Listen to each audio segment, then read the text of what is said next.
하나님 나라의 비유의 말씀을 함께 나누고 있습니다. 오늘 말씀은 지난주에 이어서 영악한 청지기 비유 말씀입니다. 여러분, 우리는 모두 어떤 일에 충성을 하면서 삶을 살아가고 있다고 말을 할 수 있습니다. 이 충성이라는 말은 다른 말로 신실하다라는 뜻이기도 합니다. 어떤 일에 신실하면서 삶을 살아갈 수밖에 없죠. 만약에 여러분들이 어떤 일을 하는데 그것에 대해서 신실하지 못하면 실패할 수밖에 없어요. 제가 수영을 배워본 적이 있는데요. 지금은 포기했습니다. 왜냐하면 수영이 좀 힘들더라고요. 육체적으로. 그 한 단계를 탁 올라서야 되는데 그거 올라서기까지 제가 견디지를 못하더라고요. 그래서 지금은 포기했는데 수영할 때 킥판 잡고 처음부터 기본기를 가르칩니다. 모든 그 스포츠가 마찬가지지만 기본기를 얼마나 익숙하게 하느냐가 상당히 중요하잖아요. 수영도 처음에 기본기를 가르치면서 계속 왔다 갔다 하게 합니다. 킥판 하다가 킥판으로는 이제 이게 물에 뜨는 자세를 기르는 거죠. 그리고 또 중요한 거는 이제 발차기입니다. 발차기를 이렇게 무릎을 펴서 하라 하고, 그 다음에 자유형 할 때는 이거 펴면 안 돼요. 이렇게 구부르면 안 돼요. 이걸 펴서 이렇게 넘어가는 것을 기본적으로 합니다. 그게 돼야 나중에 자연스럽게 이렇게 또 하게 돼 있어요. 근데 이걸 시키는 대로 안 하고 자기 마음대로 하게 되면 시간에도 그만큼 많이 걸려요. 그래서 시키는 것을 하는 것 있잖아요. 기본기를 제대로 하는 것, 이게 충성하는 겁니다. 신실한 거예요. 그런 뜻이라고 생각하시면 됩니다. 여러분, 뭘 하더라도 우리는 신실을 하게 합니다. 여러분들 가족들을, 자녀들을 대할 때 자녀들에게 믿음이 간다라는 것은 결국은 신실할 때 믿음이 가는 거거든요. 부모님에게 또는 뭐 나라에 충성하라 이런 말도 하는데, 나라에 충성하는 것이 뭔가 했을 때 결국은 나라의 시민으로서 법을 지키고 의무를 다할 때 충성을 하는 거겠죠. 지금 현대는 많이 달라졌지만 그 개념이 뭐든지 우리는 일을 할 때 신실하려고 하는 것이 인지상정이라고 할 수 있습니다. 그래야만 성공을 거둘 수 있으니까요. 실패하지 않고 일을 이루어낼 수 있으니까요. 근데 오늘 비유에 이 청지기가 자기의 일을 사실은 열심히 했습니다. 열심히 했는데 주인의 마음에 들지 않게 열심히 했다는 게 문제였죠. 그런데 자세히 읽어보면 이 주인이 그 이후에 쫓아내려고 한 이후에 이 청지기가 자기 앞가름을 하기 위해서 사람들을 불러 모아서 이제 장부를 다시 조정하는 일을 한다고 그랬었죠. 원래는 장부 조작을 했는데 회계 장부 조작을 한 거죠. 횡령을 한 겁니다. 쉽게 말하면 횡령을 했는데 횡령한 것이 주인에게 이야기가 들어가니까 주인이 화가 나서 자기 자존심 또 명예 회복을 위해서 이 청지기를 자르는 거예요. 그래서 동네에 나는 내가 잘못한 것이 아니라 이 청지기가 잘못했으니까 나의 위신을 다시 회복하겠다 하는 명예선언을 하기 위해서 이 청지기를 자릅니다. 자르는 과정이 있습니다. 그런데 이 청지기가 어떻게 합니까? 자기가 할 줄 아는 것은 이 회계의 일이거든요. 그래서 밖에 나가서 노동을 하는 것은 못 하겠다는 거예요. 위신이 상해서. 그리고 빌어먹자니 그것도 또 뭐 쪽이 팔리고 쪽팔리라 그러죠. 쪽팔리고 해서 못 하겠다는 거예요. 그래서 결국은 사람들을 불러가지고 회계 장부를 다시 조정하는 일을 합니다. 그러니까 원래대로 원상복구를 하는 거죠. 그걸 보고 이 주인이 칭찬을 해주는 비유입니다. 그래서 이 비유는 상당히 어렵고 복잡한 비유인데 그럼에도 불구하고 우리가 어디에 초점을 맞춰서 읽어보냐에 따라서 여러 가지로 해석을 해낼 수 있습니다. 오늘은 신실하다라는 것에 초점을 맞춰서 한번 이야기를 해보려고 합니다. 왜 주인이 칭찬을 해줬을까요? 돈에 대해서는 정말 철저하고 신실한 사람이라는 걸 칭찬한 겁니다. 무슨 말이냐면 회계에 대해서는 이 사람이 빠삭했던 거고 모든 걸 알았다는 거예요. 돌아가는 걸. 그래서 자기가 돈 관리를 하는 걸 통해서 자기가 살아남으려면 어떻게 해야 되는지를 잘 알고 있었던 정말 철저한 사람이었다라는 말을 하고 있는 겁니다. 여러분, 뭐 교회뿐만 아니라 이 세상에서 우리가 살아갈 때 빈틈이 없는 사람이 존중을 받게 돼 있죠. 빈틈없이 철저하게 자기 소신껏 일을 하면서도 그게 능력을 발휘할 수 있는 사람, 그런 사람들이 환영을 받잖아요. 그런 사람들을 가리켜서 신실한 사람이라고 얘기하는 겁니다. 아, 저 사람은 믿을 만한 사람이야, 능력도 있네, 이렇게 되는 거죠. 능력도 있고 믿을 만하면 신실한 사람이 되고 맡길 수 있는 사람이 되는 거예요. 그런데 자칫 우리가 이렇게 신실하게 살다가도 어떤 관계가 틀어지는 경우가 있을 수 있는데요. 지난주에 제가 말씀드린 거는 이 하나님이냐 돈이냐라는 이 관계. 그러니까 이 청지기는 어떻게 보면 돈에 충성스러운 사람이었던 거예요. 주인에게 충성스러운 사람이었다기보다는 이 돈에 충성스러운 사람이었고, 돈에 대해서는 상당히 자기의 어떤 신실성이 상당히 높은, 열정이 높은 사람이었다고 볼 수 있습니다. 주인과의 관계를 어그러뜨려서 주인의 어떤 욕망과 주인의 소원과 또는 주인의 바람, 주인의 어떤 기쁨보다는 자기의 기쁨에 관심이 많았고, 자기가 어떻게 하면 돈을 잘 벌 수 있는가, 그리고 아니면 자기가 어떻게 평생 자기의 인생을 책임지면서 살아갈 수 있는가, 이런 데 대해서 아주 계산적으로 빠른 사람이었다는 거죠. 그러다 보니까 점점 거기에 충성스럽다 보니까, 거기에 신실하다 보니까 점점 주인과의 관계가 틀어지기 시작한 거예요. 왜냐하면 주인이 원하는 것, 또는 주인의 자존감, 주인이 동네 사람들로부터 존경을 받는 이런 부분들이 사실은 손상을 받기 시작한 겁니다.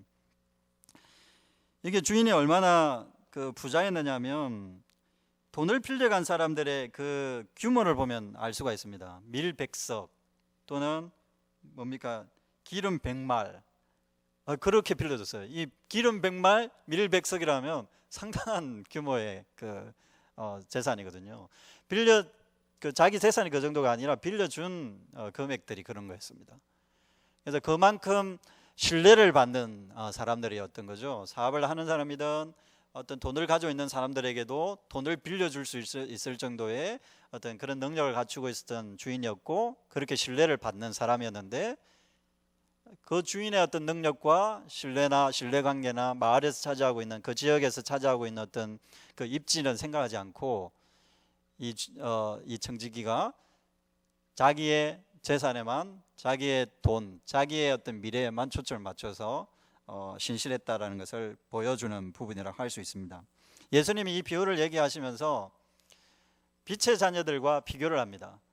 너희들이 빛의 자녀인데 빛의 자녀들인 너희들은 어디에 신실하냐, 이렇게 물어본다고 볼 수 있습니다. 이 불의한 청지기, 영악한 청지기는 비록 정직하게 자기 일을 하지는 않았지만 뭐에 충성스러웠다고요? 재산에, 돈을 버는데 철저하게 충성스러웠던 그 측면을 지금 얘기를 하고 있는 겁니다. 그러면 너희들은 주인을 선택할 거냐, 아니면 재산을 축적하는데 선택할 거냐, 재산이냐 하나님이냐 주인이냐, 이 선택을 하라고 얘기하는 거죠. 그 그리스도인들에게, 하나님 나라를 따르는 자들에게 예수님이 그렇게 얘기하는 겁니다. 하나님 나라를 따르는 자들은 두 주인을 섬길 수 없는데, 원래 하인도, 원래 이 청지기도 하나만 선택했어야 되는데, 주인을 신뢰하고 주인만 믿었다면 자기의 인생이 사실은 그렇게 나쁘지 않았을 것입니다. 쫓겨나가는 일들이 없었을 것입니다. 그런데 뭘 선택을 한 거예요? 돈을 선택한 거예요. 돈을 선택했고, 그 돈이 자기에게 소망과 희망을 줄 거라고 생각했던 거죠. 근데 주인과의 관계를 잘 유지했다면 돈 같은 게 크게 뭐 의미가 있었겠습니까? 주인이 그 집주인이 맡긴, 청지기에게 맡긴 그 주인이 사실 인생을 책임져 줄 수 있지 않았겠습니까? 그런데 너무 욕심을 부린 거예요. 돈에 더 충성하고 욕심을 부리려 했던 거예요. 그게 부정적인 행위로 가게 되었고, 결국은 돈에 대해서 신실한 것조차도 긍정적인 의미로 자기한테 혜택이 돌아온 게 아니라 부정적으로 자기한테 피해를 입히는 방향으로 돌아왔던 것입니다. 사랑하는 성도 여러분, 여러분들은 뭐에 신실하십니까? 조금 더 구체적으로 얘기하자면 누구에게 신실하십니까? 하나님의 백성들은 하나님에게 신실해지는 것을 하나님께서 원하실 겁니다. 너희들이 나를 믿을 수 있느냐 하는 거죠. 하나님이 말씀하시는 말씀들을 얼마나 믿을 수 있느냐 하는 그 선택을 우리에게 요청하신다고 볼 수 있습니다.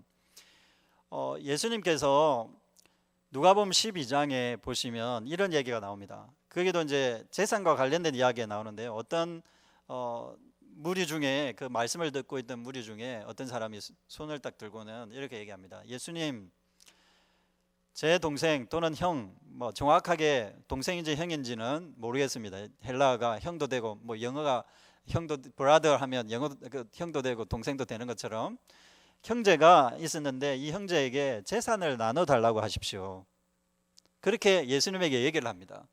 그때 예수님께서 말씀하시기를 내가 너희들의 재산 나누는 사람이냐?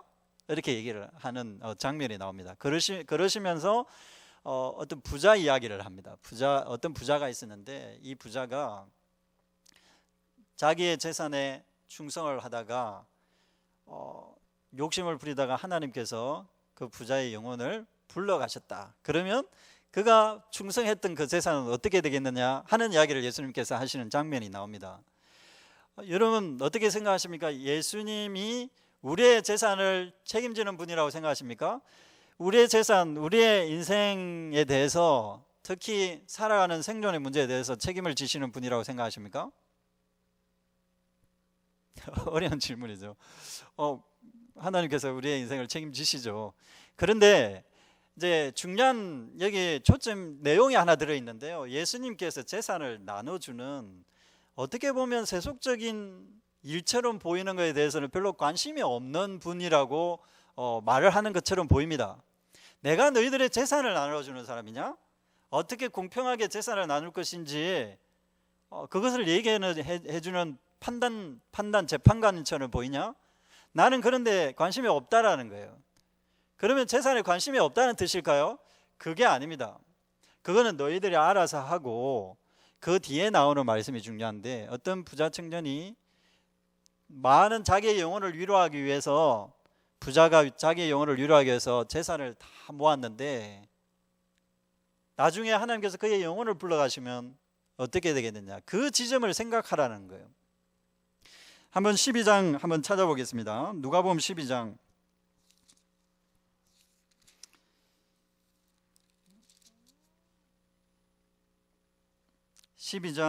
16절 말씀부터 제가 한번 읽겠습니다. 21절까지.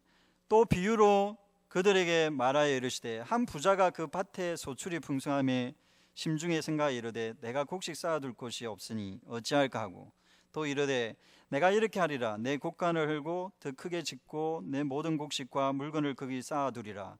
또 내가 내 영혼에 이르되 영혼아 열에 쓸 물건을 많이 쌓아두리라. 두었으니 평안히 쉬고 먹고 마시고 즐거워하자 하리라 하되, 하나님은 이르시되 어리석은 자여 오늘 밤 내 영혼을 도로 찾으리니 그러면 내 준비한 것이 누구의 것이 되겠느냐 하셨으니 자기를 위하여 재물을 쌓아두고 하나님께 대하여 부요하지 못한 자가 이와 같으니라 라고 말씀하십니다. 여기서 이 부자는 어떻게 재산에 대해서 신실했느냐 하면 그 재산이 자기의 영혼을 책임질 것이라고 생각했습니다. 이 말은 무슨 말이냐면 죽고 나서의 인생까지 책임지겠다, 뭐 천국 가는 것까지 책임지겠다, 이런 말이 아니라 재물을 가지고 있으면, 재산을 가지고 있으면 마음의 평안을 누릴 수 있다는 뜻입니다. 그리고 재물을 많이 가지고 있으면 영혼의 어떤 그 갈증 있잖아요, 영혼의 갈증까지도 해결할 수 있다는 그런 뜻입니다. 심지어는 정신적인 어떤 갈증이라든지 우리의 모든 어떤 인생사를 재물이 해결해 줄 수 있다는 그 신실함을 보여주는 거죠. 재물에 대해서 엄청 신실했던 사람인 거죠. 근데 예수님께서 그 부분을 지적하고 있는 겁니다. 너의 영혼까지, 너의 정신세계까지, 너의 삶의 모든 관계까지 재물이, 돈이 해결해 줄 수 있다는 그 믿음 대단하긴 하다. 그러나 한번 생각해 봐야 된다. 그것이 과연 좋은 선택인가? 그 선택을 하게 되면 하나님을 선택하기는 힘들다. 왜냐하면 하나님과 돈은 겸하여 섬길 수 없기 때문이다. 하나에 신실해야 된다는 거죠. 돈에 신실하면 돈에 신실하는 것을 선택하든, 아니면 하나님께 신실하려면 하나님께 신실하는 것을 선택하든, 이 신실한 것은 나눠질 수 없다는 거예요. 충성이라는 것은 나눠지지 않는 거예요. 왕께, 어떤 왕에게 충성한다라는 것은 다른 왕에게 충성을 맹세할 수가 없는 거예요. 그와 같이 하나님께 충성을 다한다면, 하나님께 신실한다면 돈에 대해서 신실할 수 없다는 뜻입니다. 여러분, 우리가 착각해서는 안 됩니다. 돈이 나의 영혼을 위로해 줄 거야, 돈이 나의 노후를 해결해 줄 거야, 나의 관계를 해결해 줄 거야 라고 생각하는 것은 그만큼 돈에 대해서 신실하다는 뜻입니다. 예수님은 이 영악한 비유가, 영악한 그 청지기가 돈에 대해서 철저하게 신실했던 것만큼 하나님께 신실해지기를 원하시는 거예요. 주인에게 그만큼 신실했다면 얼마나 좋았을까 하는 그 아쉬움을 표현하고 있는 거예요. 너희들이 하나님께서 모든 것을 하실 수 있다고 해서 하나님이 나눠주시는 그 재산 또는 인생의 축복 있잖아요, 그런 것만 바라보고 그것에 신실하지 않나라고 확인해 보라고 지금 우리에게 말씀을 하고 있는 겁니다. 12장 그 부자 비유의 말씀 이후에 보면 예수님께서 아주 우리에게 익숙한 말씀을 하십니다. 너희 목숨을 위하여, 22절에 무엇을 먹을까, 몸을 위하여 무엇을 입을까 염려하지 말라. 목숨이 음식보다 중하고 몸이 의복보다 중하니라. 우리가 잘 아는 말씀이죠. 아무것도 염려하지 말고 오직 모든 것을 주께 맡기라는 그 말씀이 들어있는 제자도에서 아주 핵심적인 말씀인데요, 예수님의 제자들에게 예수님께서 요청하시는 것은 철저하게 충성에 관한 겁니다. 신실한 것에 관한 겁니다. 뭐에 신실할 것인가 우리가 확인해 봐야 됩니다. 여러분들의 영혼을 위로할 수 있는 게 여러분의 직업이겠습니까? 아니면 여러분의 애인이겠습니까? 여러분의 남편이며 아내이겠습니까? 여러분을 위로해 줄 수 있는 유일한 충성스럽고 여러분들이 신실해 줄 수 있는 대상이 뭡니까? 그걸 확인하는 작업은 정말 예수님의 제자가 되기 위한 첫 번째 관문입니다. 내가 어떤 것에 신실해지는 것을 선택할 것인가 하는 거죠. 그렇다고 제가 돈의 위력을 의심하는 건 아닙니다. 오히려 성경은 저도 마찬가지고 돈의 위력을 너무 잘 알기 때문에 경계하는 거예요. 하나님조차도. 제가 항상 계속 말씀드리지만 하나님이 유일하게 경계하는 게 돈이에요. 하나님조차도 경계할 정도라면 그 돈의 위력이 얼마나 큰가를 알 수 있는 거예요. 재산과 재물이라는 게 얼마나 강력한 힘을 가지고 있느냐 하면 신과 같은 힘을 가지고 있어서 만몬이라고 하는 거예요. 만몬신. 그래서 유일하게 하나님과 경쟁하는 신이라고 제가 계속 말씀을 드리잖아요. 돈은 정말 그렇습니다. 충성을 다하면 돈은 충성을 다하는 만큼 들어오게 되어 있습니다. 실제로. 그래서 물론 사회적 여건과 사회적 조건이 안 좋아서 성실하게 사는데도 돈을 못 벌 수 있습니다. 그런 사회는 좀 안 좋은 사회죠. 그런데 건강한 사회이면 투자하는 만큼 벌 수 있습니다. 그리고 돈은 사실 배신을 하지 않습니다. 돈이라는 것은 우리의 인생을 풍요롭게 책임질 수 있는 정말 막강한 힘을 가지고 있습니다. 그 힘을 제가 부정하고 가소롭게 생각하는 게 아니에요. 오히려 제대로 평가하는 거예요.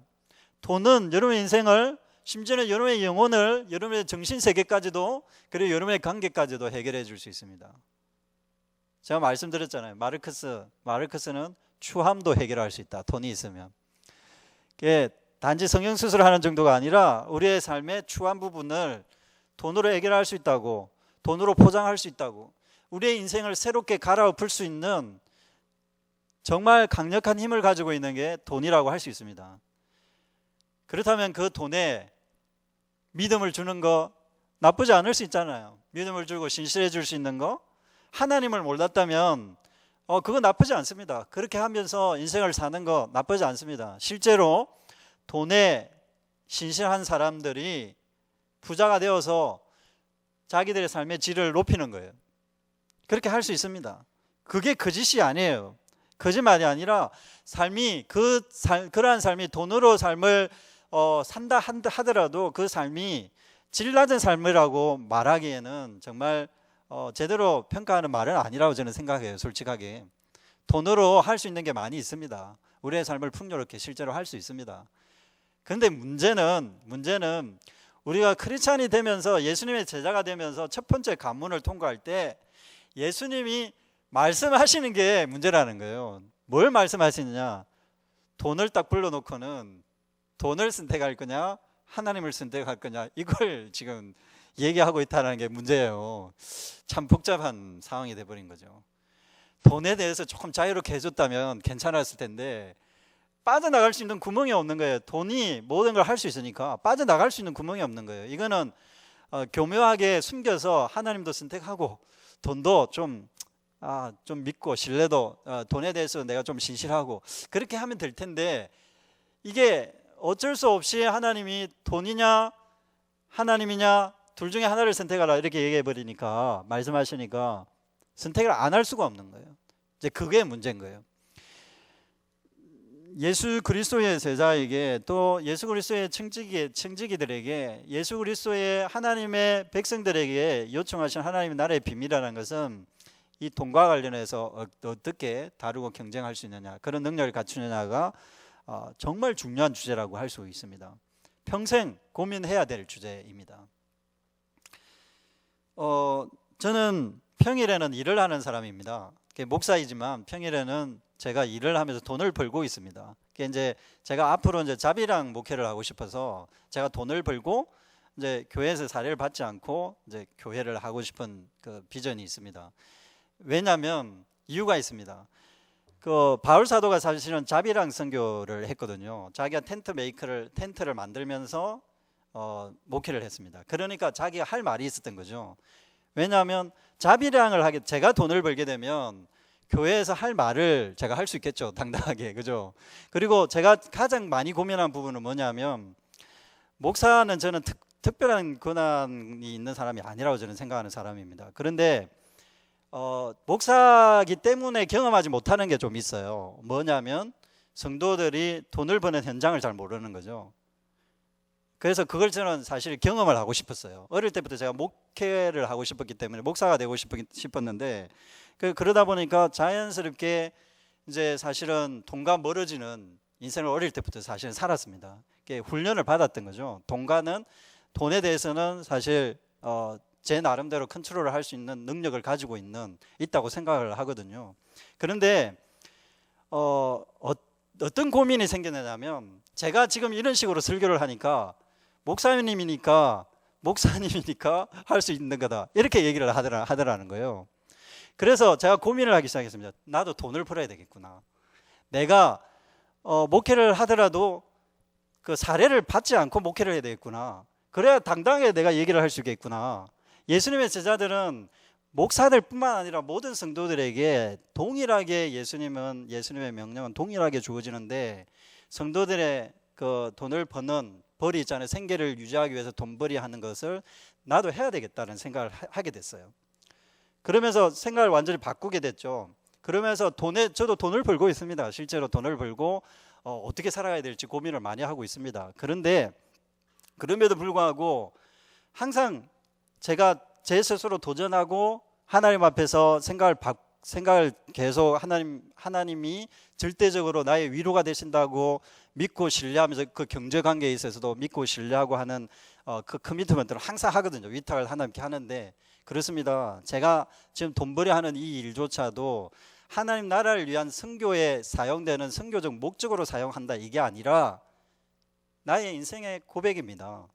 내가 이 돈을 벌고 있지만 나는 내 생계를 위해서 돈을 벌지만 가족들을 위해서 돈을 벌지만 그리고 이것을 통해서 다른 사람과 함께 나누는 일들을 계획하고 있지만 뭐라고요? 하나님과 견줄 수 없는 것이다. 이 돈을 버는 거는 어디에서도 출발하느냐? 내 생계를 누가 책임지느냐?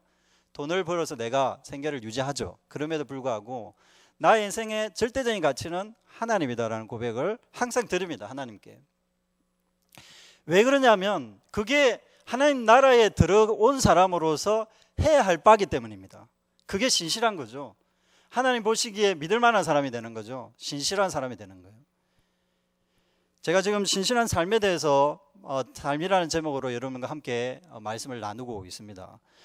예수 그리스도의 제자가 되었다면 경제적인 밥벌이를 위해서 생계를 유지하는 일을 하지 않는 것이 하나님께 신실한 자가 되는 게 아니라, 내가 생계 유지를 위해서 밥벌이를 위해서 돈을 벌기 위해서 내가 노동을 하더라도 그 노동하는 현장 가운데서도, 내가 일하고 있는 그 현장 가운데서도 돈에 대해서 신실한 것처럼 보이는 그 현장 가운데서도 어떻게 고백한다고요? 그렇습니다. 내가 일을 하고 있지만 이 일하고 있는 것이 나를 먹여 살리는 게 아닙니다. 하나님이 나의 인생의 모든 것입니다. 그렇게 고백할 수 있는 고백을 주님께서 원하신다는 거예요. 제가 질문을 해봤습니다. 하나님은 참 욕심도 많으시다. 내가 이렇게 일을 해서 내가 밥벌이 하는 거면 당연히 내 노동의 대가로 내가 당연히 누릴 수 있는 건데, 내가 일한 거니까 누릴 수 있는 건데, 이것까지도 하나님의 축복이라고 생각하는 거, 너무 하나님이 너무 욕심 부리는 거 아닐까, 이렇게 생각해 본 적도 있어요. 그렇잖아요. 내가 일을 해서 성실하게 땀을 흘려서 번 돈인데 내가 마음대로 써도 되는 거잖아요. 근데 그건 마음대로 쓰면 안 된다는 거예요.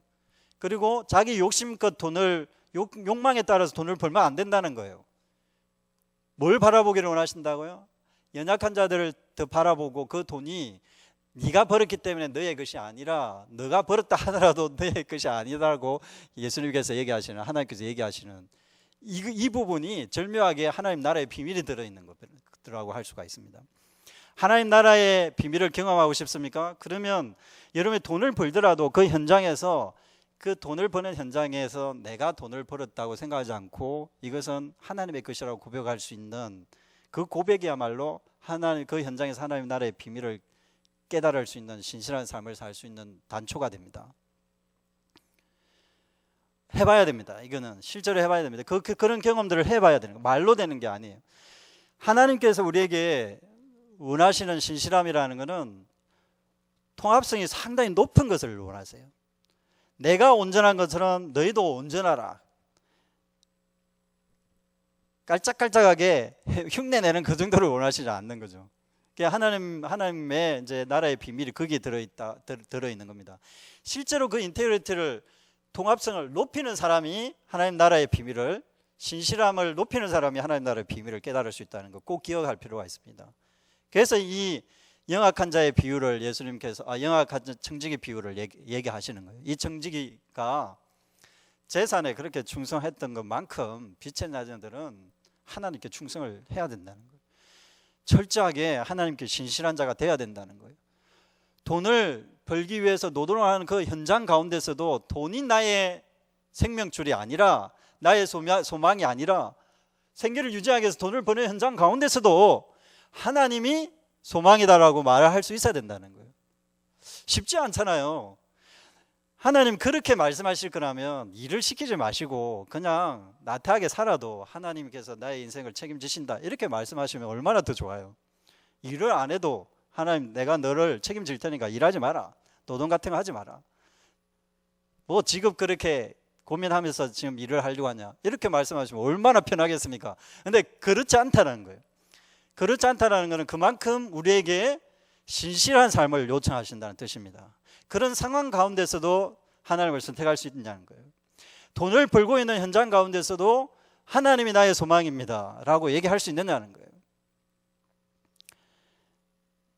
돈을 벌기 위해서 계산하고 내일 어떻게 해야 될지, 앞으로 몇 년 동안, 10년 동안 뭘 해야 될지 저도 고민합니다.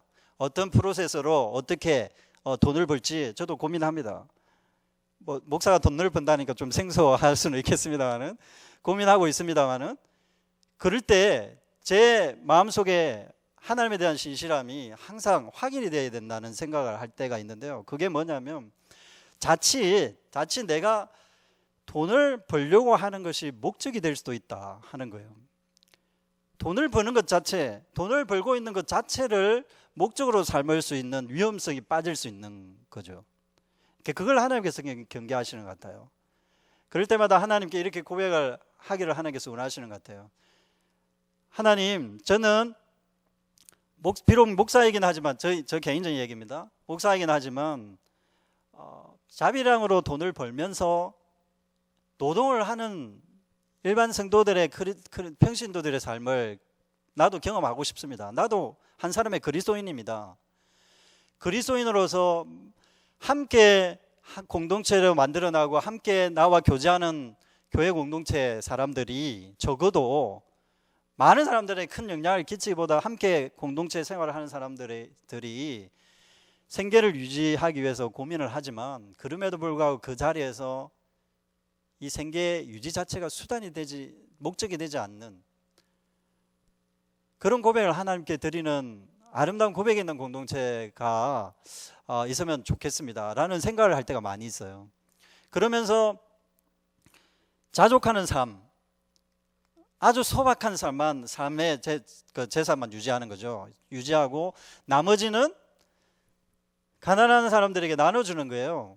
그리고 사회적 약자들에게 또는 사회적 약자를 위해서 사용하는 어떤 사회적 기관에게 나누는 거예요. 나누고 그리고 가지고 있는 어떤 재산이나 인프라를 활용해서 하나님께서 원하시는 하나님 나라의 가치를 실현할 수 있는 일들에 좀 더 많이 투자하고 또 사람에게 훨씬 더 많이 투자하는 그런 것이 정말 하나님에게 신실한 자세다라는 생각을 할 때가 많이 있습니다. 의외로 한국의 교회가 엉뚱한 데 돈을 쓸 때가 많이 있어요.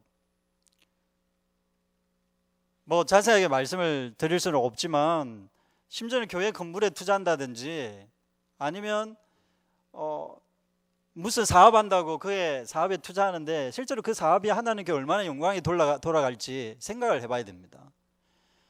그리고 여러분들의 가족들이 돈 쓰는 규모를 한번 생각해 보십시오. 내가 돈을 쓰는 규모 빠듯하게 삶을 사실이라고 생각합니다.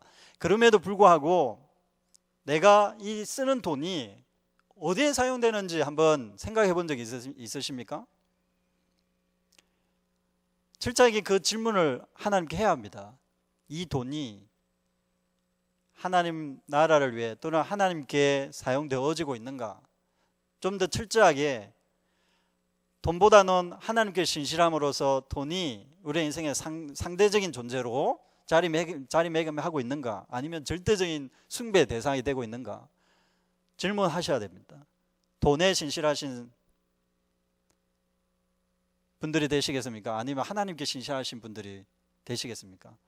선택을 하셔야 됩니다. 이거는 중간에 내 있겠다 이렇게 말을 할 수 있는 게 아닌 성격이라는 겁니다. 다만 너희는 그의 나라를 구하라. 그리하면 이런 것들을 너에게 더하시리라 라는 말씀, 염려하지 말라 다음에 하신 말씀인데요. 아무것도 염려하지 말고 모든 것을 하나님 나라를 위해서 사용하라는 말이 이제 그런 말입니다. 하나님 나라의 하나님 나라의 가치에 신실한 자들이 되어야 합니다. 말씀을 정리하겠습니다. 오늘 비유의 말씀은 하나님께서 작은 것에 충성된 자에게 큰 것에도 충성한다는 말로 마무리를 예수님께서 이 비유를 하고 있습니다. 지극히 작은 것, 이거는 재물입니다. 돈입니다. 돈은 누구나 다 충성할 수 있는 대상입니다. 그러나 하나님과 견주어 보면 정말 작은 것입니다. 하나님이 정말 대단한 충성의 대상이시고 그리고 큰 것이죠. 하나님 나라의 것이 큰 것이죠. 그렇다고 해서 우리의 일상을 소홀하게 살아가라는 그런 말은 아니라는 걸 여러분 아시죠? 우리의 전체적인 삶의 자세를 얘기하는 겁니다. 하나님 앞에서 내가 신실해질 것을 갈망하느냐, 아니면 작은 돈을 벌기 위해서 내 인생에 알량한 풍요로운 삶을 풍요롭게 하기 위한 내 자신을 위해서 투자하는 그 충성 있잖아요. 신실함 있잖아요. 그것에 목숨을 걸 거냐? 그 질문을 하고 있는 겁니다. 하나님을 선택하시기를 바랍니다. 하나님 앞에 신실하시기를 바랍니다.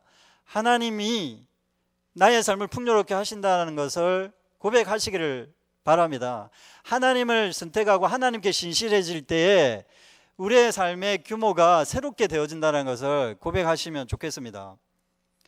그리고 하나님께 신실해질 때 돈으로부터 약간 거리두기가 생기기 시작하는 거예요.